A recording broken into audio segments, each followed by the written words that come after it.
The sun beat down on the arid hills of Cyrene, where a Greek philosopher named Theophrastus crouched beside a peculiar plant. Its stalks were thick, its leaves feathery, and when he scored the stem, a sticky resin oozed out.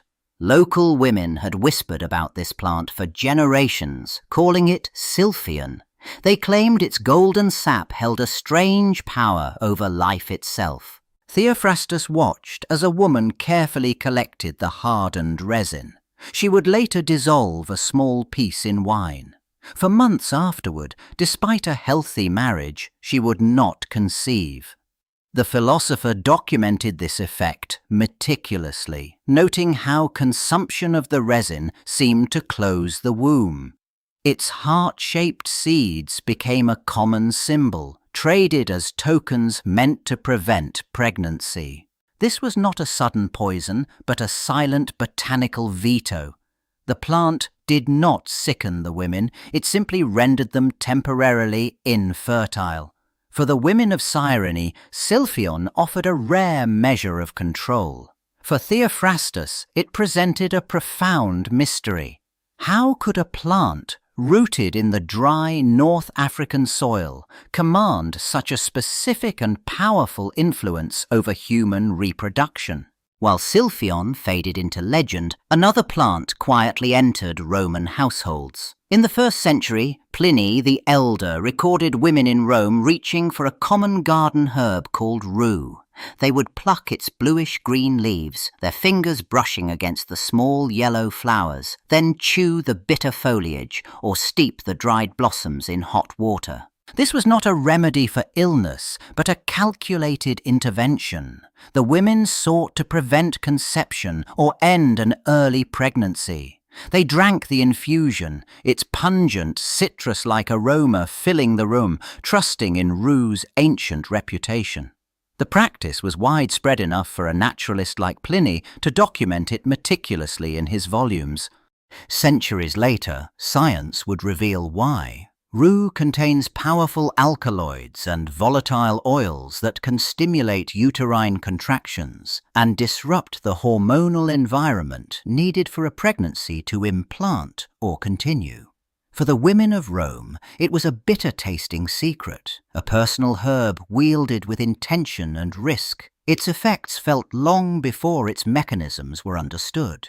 But before we continue, you need to know that YouTube suddenly decided our videos are no longer eligible to receive a share of advertising revenue. In other words, the channel continues generating advertising income for YouTube, but none of it supports the production of the documentaries themselves.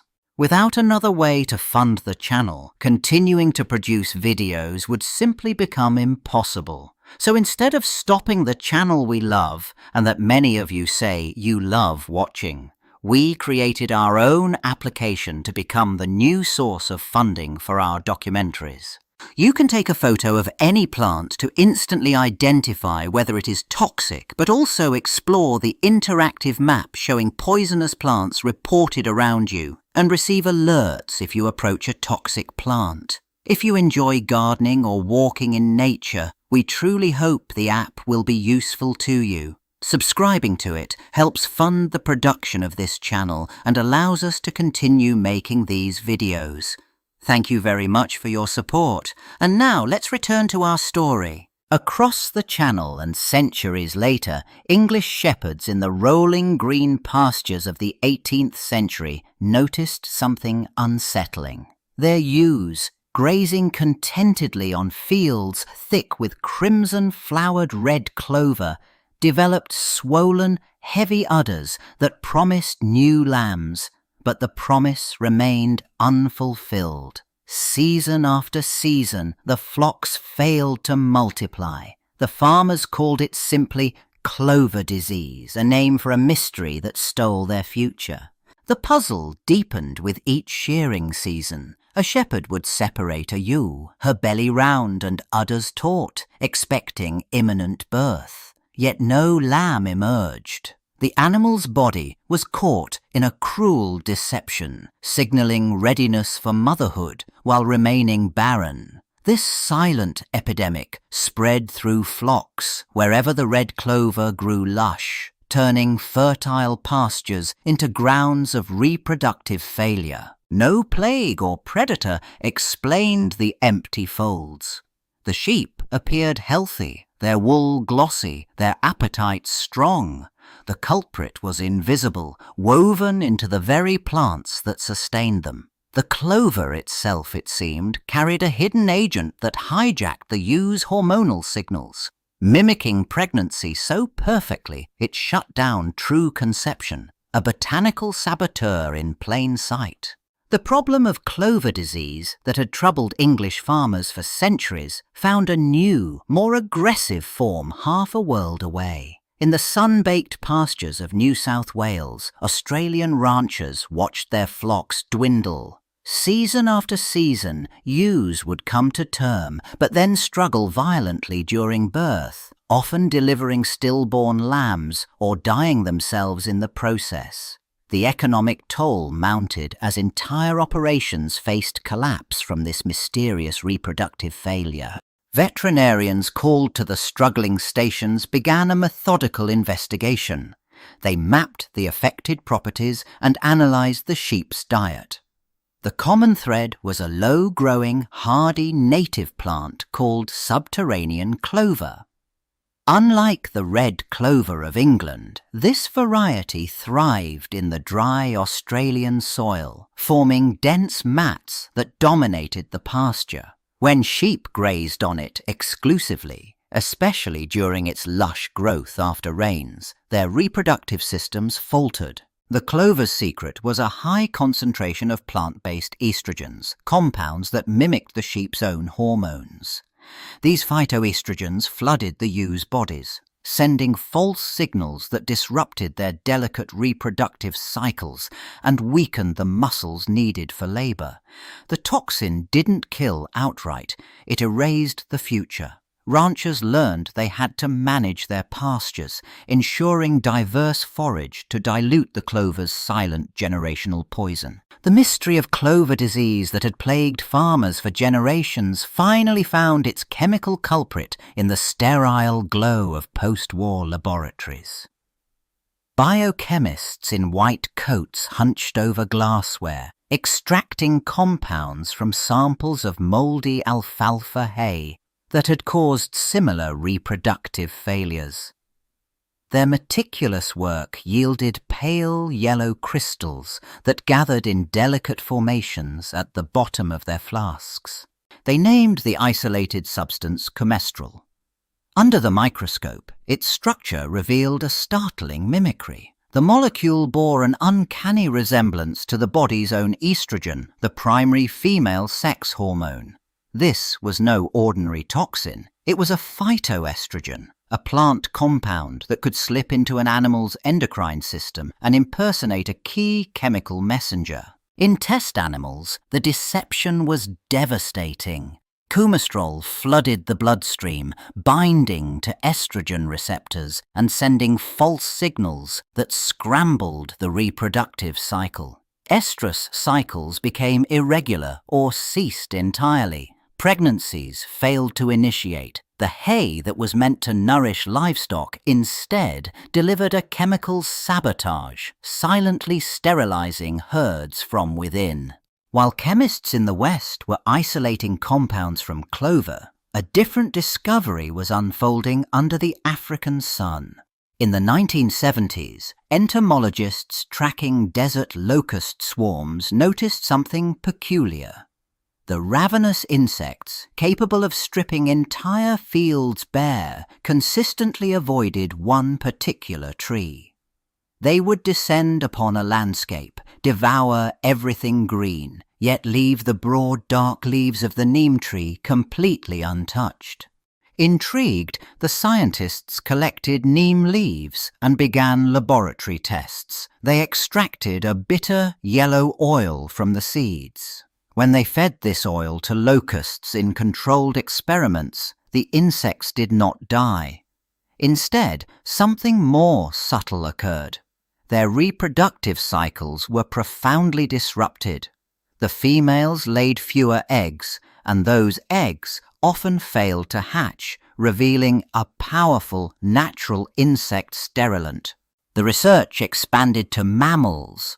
When the neem oil was administered to rats, the males experienced a dramatic, though temporary, drop in sperm count. The tree's complex chemistry, a cocktail of compounds called azadiractins, didn't kill its targets. It sabotaged their ability to create new life, offering a silent botanical defense that had evolved over millennia, now uncovered by curious observers of a locust's dietary aversion. While neem oil's effects were being mapped in Africa, a different plant was drawing scrutiny half a world away.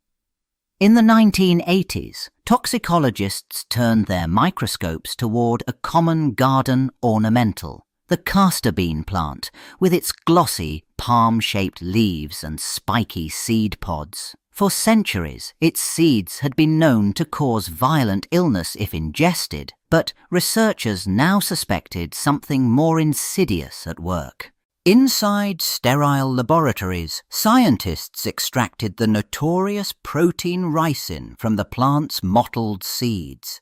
Under powerful lenses, they watched as the toxin latched onto animal cells, blocking their ability to synthesize proteins. But the experiments revealed a secondary, slower assault. Ricin molecules could infiltrate reproductive tissues, damaging the delicate architecture of sperm cells and scarring ovarian follicles at a microscopic level, says. The findings confirmed a dual threat. While a handful of crushed seeds could still trigger catastrophic organ failure, ricin's primary and rapid danger, chronic, low-level exposure presented a subtler risk. The toxin's ability to disrupt cellular machinery meant it could, in theory, impair fertility. Yet for gardeners and pathologists, the gleaming seeds remained a far more immediate hazard, their beauty a stark warning against careless handling. The search for reproductive toxins moved from clover fields to mountain meadows. In the high pastures of Idaho, sheep ranchers noticed something far more disturbing than infertility. Pregnant ewes that grazed on lush stands of false hellebore gave birth to lambs with grotesque deformities, single eyes, malformed brains, limbs fused to their bodies. These weren't stillbirths, but living creatures born into impossible shapes. Toxicologists armed with gas chromatography mass spectrometry finally cracked the case. They isolated a complex cocktail of steroidal alkaloids from the plant's roots and leaves. These weren't simple hormone mimics. In the laboratory, the compounds proved to be teratogens, agents that hijacked the precise chemical signals guiding an embryo's development in the womb, sending cellular construction into chaos. The mechanism was brutally specific. If a ewe consumed the plant on the 14th day of gestation, the alkaloids flooded her system and crossed the placental barrier. There, they blocked a key protein called sonic hedgehog, which orchestrates the symmetry of the face and brain. Without that signal, the embryonic blueprint crumpled, resulting in the tragic cyclopean lambs that haunted the ranches. The story of fertility toxins didn't end with laboratory discoveries. It moved back into the fields, where farmers now faced the practical challenge of protecting their herds. In pastures across North America and Europe, a persistent threat emerged each spring. The uncurling fronds of the eastern bracken fern, Pteridium aquilinum, spreading through the soil with underground rhizomes.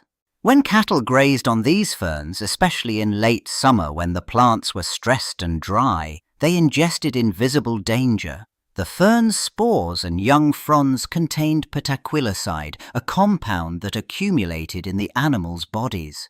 Over months, it damaged the lining of their bladders, causing blood to appear in their urine, a condition veterinarians called enzootic hematuria. But the toxins' reach extended further. It also attacked reproductive tissues, leading to chronic infertility in herds. Today, farmers implement strict pasture rotation, moving livestock before ferns dominate, and manually uproot plants wearing thick gloves. This daily vigilance became the final defense against a poison that worked not through dramatic illness, but through silent generational decline.